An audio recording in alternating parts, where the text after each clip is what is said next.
안녕하세요. 꿈꾸는 여세 최종원입니다. 오늘은 일본 복지대학 경제학부 유재상 교수님을 모시고 그의 삶의 이야기를 들어보도록 하겠습니다. 안녕하세요, 유 교수님. 안녕하세요. 네, 유 교수님 그 일본에 가신 지가 딱 40년 전이라고 들었는데요. 네. 먼저 유 교수님이 어떤 분이신지 예. 좀 소개해 주세요. 예. 저는 한국외국어대학 일본어과를 졸업하고 바로 일본으로 유학을 갔습니다. 1984년 5월 5일 날 어린이날이라서 선명하게 기억을 하고 있는데, 그때만 해도 일본에 유학을 간다는 건 굉장히 드문 일이었고, 하지만 그에 대해서 일본어를 전공하면서 이 한일 관계에 참 중요하다는 걸 느껴서 한번 2년 동안 생각하고 갔었는데, 이렇게 40년들이라고 생각도 못했던 이런 인생을 걷고 있습니다. 교수가 되려고는 생각하셨어요? 전혀 안 했습니다. 공부는 진짜 저하고는 인연이 없다고 생각했습니다. 네, 사실은 우리 유 교수님은 저하고 고등학교 동창입니다. 한반에서 공부했는데, 저는 이제 45년 만에 우리 유 교수님을 만났는데요. 이 얼굴이 그대로 기억이 나고 있어요. 그 교수님이 그 일본에 가서서 교수가 되기까지 그 과정을 조금 상세히 얘기해 주세요. 우리 최 대표님이 얘기하시니까 말씀드리기가 참 쑥스러운데, 고등학교 때는 진짜 그 대학 입시 공부 참 되게 취미가 없어서 매일같이 그 스포츠만 하고, 특히 농구를 좋아해서 농구만 하고 그랬는데, 막상 일본을 가서 보니까 저도 민주화 운동도 굉장히 문제의식이 강했었고 그랬지만, 일본 친구들을 사회화하는 과정 속에서 박정희 대통령에 대해서, 특히 우리나라의 그 민주화 그 과정에 대해서 많은 그 일본도 과거에 그 대학교에서 동경대학에서 그 과격한 운동도 학생 운동도 했고 했던 경험이 있어서 이 얘기를 나누다 보면 솔직한 얘기들을 이제 학생들이니까 하게 됐는데, 이제 미팅을 끝내고 집으로 들어가는 전철 안에서 왠지 뭔지 모르게 우리나라에 대해서 걱정을 하게 되고, 또 일본의 친구들이 우리나라 대통령인 박정희 대통령을 나쁘게 얘기하고 그런 거를 느꼈을 때, 내가 갖고 있었던 생각을 일본 친구들한테 내가 얘기를 했는데, 정작 집에 돌아갈 때 지하철 안에서는 내가 이거 잘못 생각하고 있었던 건 아닐까. 박정희 대통령이 우리 대한민국의 대통령인데 내가 단순한 민주화의 그 과정 속에서 너무 짧게 보았지 않았는가, 그런 생각을 하게 되고, 그 다음부터 어느 분이 대통령이 돼도 나는 우리나라 대통령이라는 생각을 하게 되면서 비난을 하지 않게끔 해야 된다. 그리고 일본 안에서 한국인의 긍지를 갖고 가려면 내가 실력이 있어야 되고 내가 공부 많이 해야 된다. 그래서 철들어서 공부하기 시작했습니다. 같이 개요대학에서 공부하는 친구들한테 지기 싫어서 계속 공부하기 시작한 것 같습니다.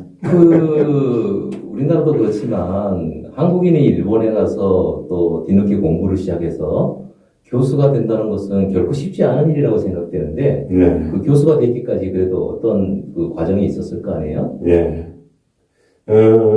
우선 개요대학에 운 좋게 이제 합격을 했는데, 일본어를 전공을 한 것이 참 도움이 많이 됐어요. 그러니까 전부 다들 유학생들이라 그러면 특히 영어로 많이들 수업들도 하고 논문 발표도 하게 되는데, 저는 2년 목적으로 하고 갔으니까 2년 동안에 일본어다운 일본어를 빨리 습득해야 되겠다.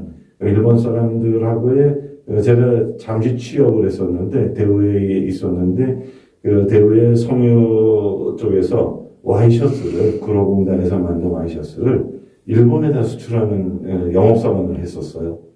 그러다 보니까 이 일본인들하고의 협상에서 이 사람들을 좀 더 좀 우리 쪽에, 우리 대한민국에 좀 도움이 되게끔 협상을 하려다 보면 진짜 일본어를 잘해야 되는구나. 아주 절실하게 느꼈죠. 그러니까 일본에 갔을 때 2년 동안은 하여튼 일본어 열심히 하려고 했는데 일본어가 되다 보니까 다들 주변에서 평가를 해주시더라고요. 네, 그게 제가 공부에 좀 더 취미를 갖게 되는 계기가 되지 않았는가 싶고, 논문 발표를 할 때에도 2년 동안에 내 나름대로의 그 목표를 달성하겠다 하는 생각이 있다 보니까 상당히 열심히 했던 걸로 제가 기억이 나네요. 예. 그 대학이 케이오 대학을 졸업하시고 일본 복지대학에서 이제 25년간 근무하시면서 이제 지금 이제 얼마 정년이 안 남으신 걸로 아는데 일본 복지대학은 구체적으로 어떤 대학이에요? 예, 복지만 하는 대학입니다.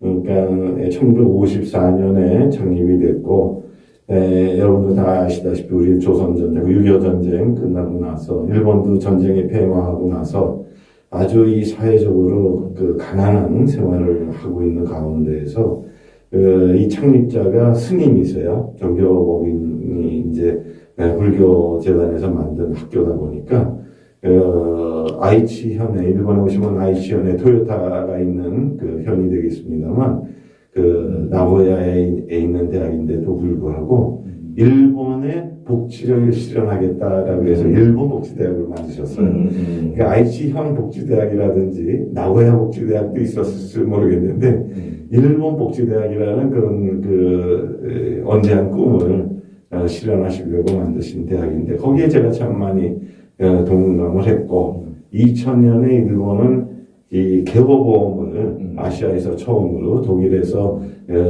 개호보험을 처음 시작을 했는데 일본에서 두 번째로 도입을 했고, 그 다음에 우리나라는 그 이후에 2016년에 일본의 제도를 또 도입을 하면서 같이 이제 이 노인 보험제도에 이제 실현을 하면서 운영, 그리고 시설의 경영, 이런 쪽에 이제 많은 필요한 그 부분이 나타나지 않았겠습니까? 네. 그래서 일본 복지대학에 제가 갔을 때에는 일본에 1999년에 갔는데 2000년부터 개호보험을 도입을 하면서 여태까지는 조치제도라고 했어요. 그러니까 우리나라도 초등학교 들어갈 때 국공립 초등학교를 들어갈 때는 정부에서 완전히 지정한 곳에 이제 우리는 학교를 갈 수밖에 없지 않습니까?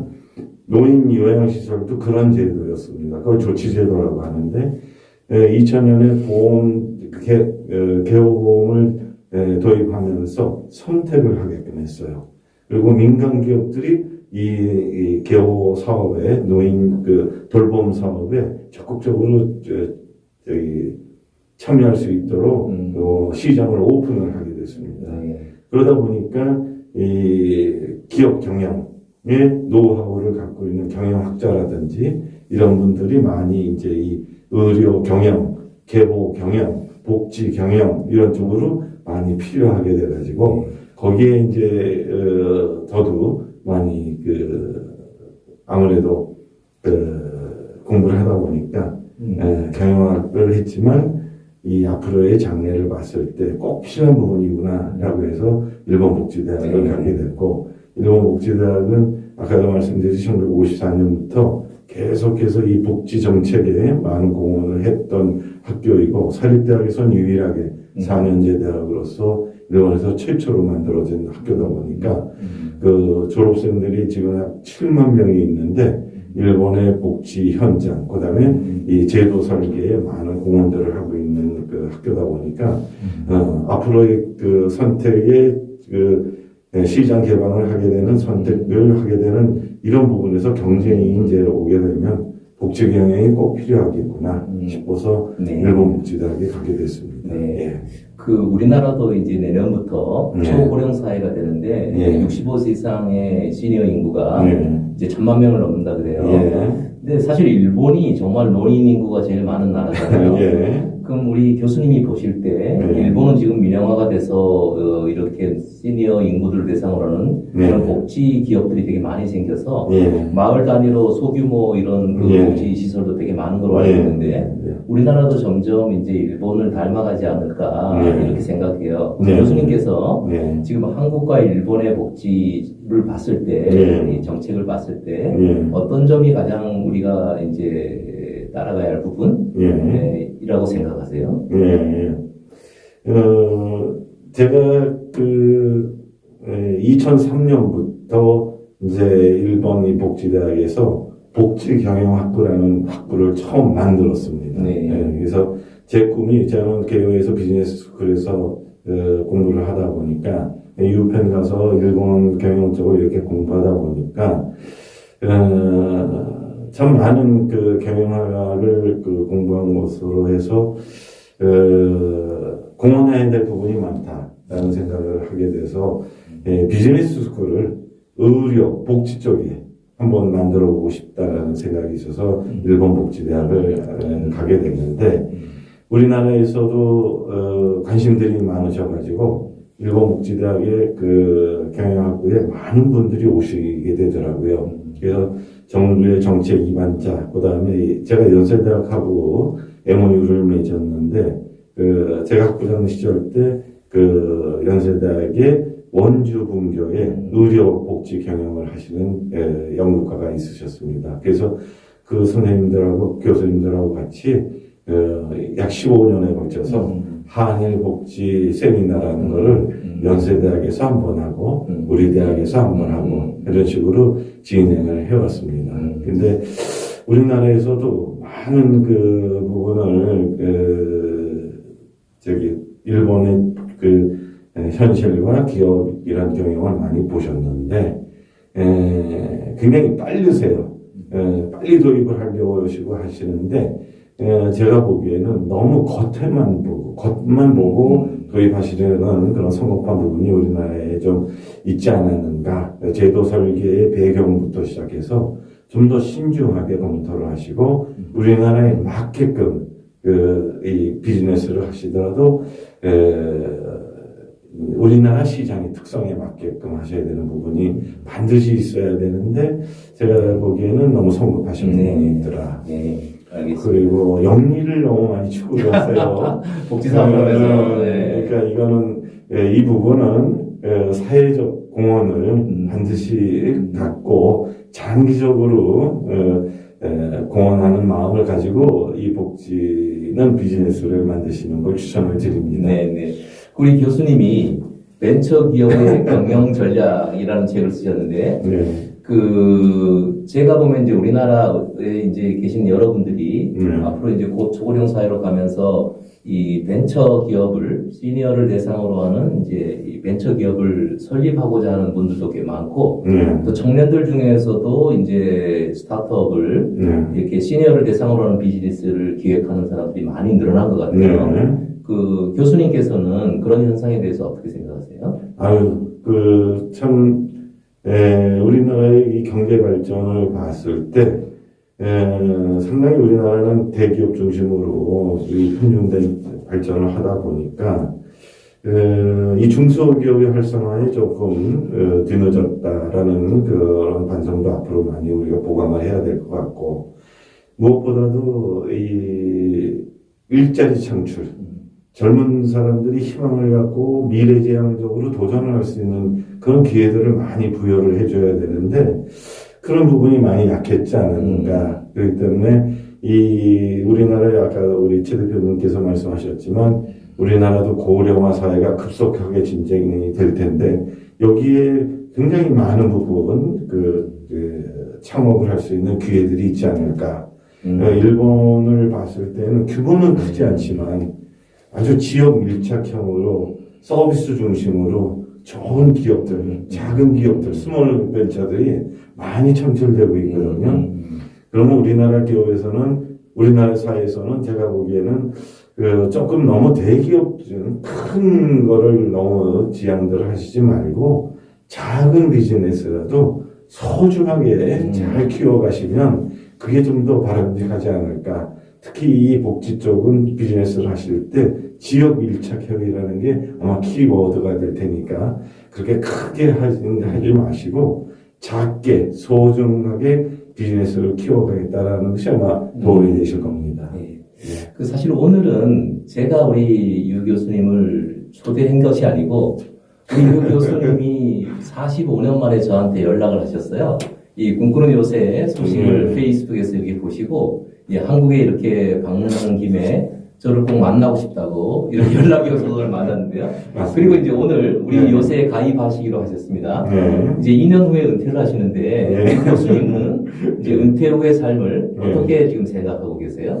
글쎄요, 아직 그 구상 중입니다만은 우리 최 대표님은 제가 고등학교 동창이지만은 아주 소박하고 착한 그 학생 시절 때 그 기억이 있기 때문에 계속 마음에는 두었다가 LG하고 히타치라는 일본 기업이 그 조인트 벤처를 만들 때 참 공헌을 많이 하셔서 회장에서 사장님도 그 하시면서 저는 직접 만나 뵙지는 못했지만 계속 이렇게 일본하고도 관계되는 걸 하고 계시구나. 그리고 LG를 그만두시고 난 다음에도 병원에 또 이사장님도 하시고 이런 경력을 계속 그 페이스북을 통해서 보고 있었으니까 그 순수한 고등학교 시절의 그 우정이라는 게 직접 만나지는 못했지만 계속 같은 쪽으로 이 진행을 가는 친구가 있구나라는 것으로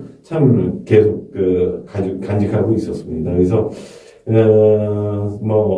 2년 남았고 그다음에 우리나라하고도 계속 아까 말씀드렸듯이 연대하고도 세미나도 같이 해오면서 현실적으로 우리 젊은 친구들이 취업이 잘 안 된다. 그리고 참 대기업 취업이 안 되고 또 이 일자리를 창업을 할 때 거기에 또 우리 최 대표님이 많은 공헌을 하고 계시다라는 얘기를 들어서 요즘 일본에는 일자리가 일손이 부족하다. 일본으로 또 창업을 많이 하시는 그런 경향도 있고, 그리고 아까 얘기하셨듯이 우리나라는 거꾸로 이 고령화가 계속 진행이 갑작스럽게 될 텐데, 거기에 또 비즈니스를 창업을 하시는 분들에게 좀 도움이 되지 않을까.